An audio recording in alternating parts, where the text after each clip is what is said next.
Tersangka pembunuhan bocah bernama Rangga di Biren, Aceh Timur, Aceh tewas saat mendekam di tahanan Polres Langsa Sabtu malam.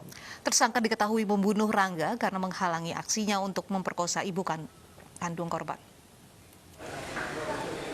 Tersangka pembunuhan dan pemerkosaan berinisial S tewas diduga karena gangguan pernapasan. Menurut polisi, tersangka sempat dilarikan ke rumah sakit karena mengeluh sesak nafas pada Sabtu dini hari. Setelah dirawat secara intensif, pelaku pembunuhan ini diperbolehkan kembali ke tahanan Polres Langsa pada Sabtu pagi. Tersangka kembali mengeluhkan sesak nafas pada Sabtu malam, namun saat hendak dibawa ke rumah sakit, tersangka sudah tidak bernyawa.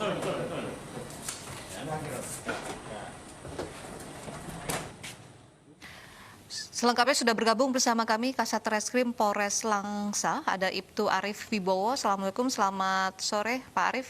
Waalaikumsalam, selamat sore. Ya Pak Arif, boleh diceritakan apa yang menjadi penyebab tersangka ini meninggal di tahanan?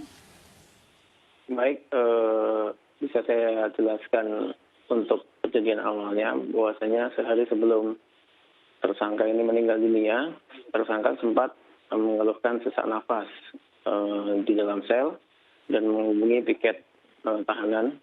Kemudian kita petugas membawa tersangka ini ke rumah sakit umum untuk dilakukan pengecekan. Sampai di rumah sakit, dokter mengambil beberapa tindakan medis, yaitu berupa pengecekan suhu, kemudian pengecekan tekanan darah, dan juga pengecekan kadar oksigen, di mana hasil dari pengecekan tersebut normal semuanya. Kemudian satu malam dirawat di rumah sakit dan diberikan bantuan pernapasan. Dokter memperbolehkan untuk kembali pulang dan kita membawa tersangka kembali ke rutan Polres Langsa. Satu hari di situ, kemudian pada malam harinya tersangka mengeluhkan sesak nafas lagi dan sudah dilapor kepada piket. Namun pada saat kita akan membawa tersangka ke rumah sakit, tersangka sudah tergeletak di dalam sel dan langsung kita bawa ke rumah sakit untuk diperiksa lebih lanjut. Setelah sampai di rumah sakit, dapat dinyatakan sudah meninggal dunia. Untuk penyebabnya sendiri, kita masih akan melakukan langkah-langkah, yaitu mungkin otopsi. Iya, artinya hasil otopsi belum bisa diterima oleh polisi saat ini? Belum. Oke. Dari dugaan awal, apakah ditemukan tanda-tanda kekerasan? Untuk tanda-tanda kekerasan tidak ada. Sampai saat ini keluhan yang bisa kita sampaikan dari tersangka sendiri adalah sesak nafas. Jadi tidak ada tanda-tanda intimidasi dari dari mungkin rekan tahanan lain gitu, Pak Arif? Tidak ada. Karena tersangka sendiri sudah 2 hari tidak mau makan dan juga tidak mau minum, sehingga pada waktu saat itu sehari saat kita melakukan pemeriksaan di rumah sakit, itu dokter mendiagnosa bahwasanya tersangka ini kekurangan cairan atau dehidrasi. Tapi saat masuk ke tahanan kondisinya sehat tersangka ini? Kondisinya sehat. Nah, hanya ada beberapa luka yang disebabkan karena amukan massa yang saat itu sudah kita minimalisir. Namun mungkin luka-luka tersebut masih berbekas di tubuh tersangka. Tapi sudah tidak ada luka yang serius dari yang dialami oleh tersangka sendiri. Pak Arif, siapa sebetulnya sosok tersangka ini?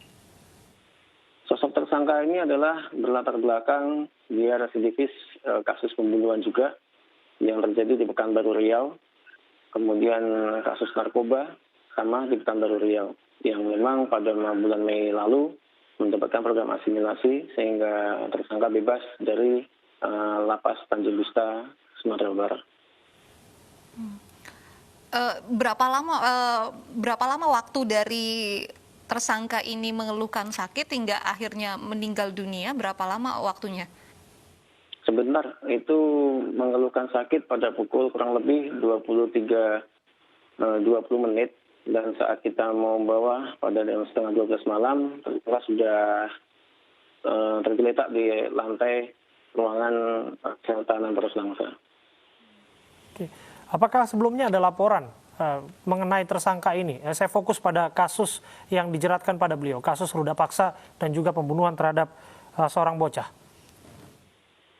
Bagaimana? Apakah sebelumnya ada keluhan, ada laporan bahwa orang-orang ini mencurigakan yang kita bicarakan saat ini mengenai kasusnya, Pak? Kasus ruda paksa dan juga pembunuhan terhadap seorang bocah R itu? Tidak ada kecurigaan sebelumnya.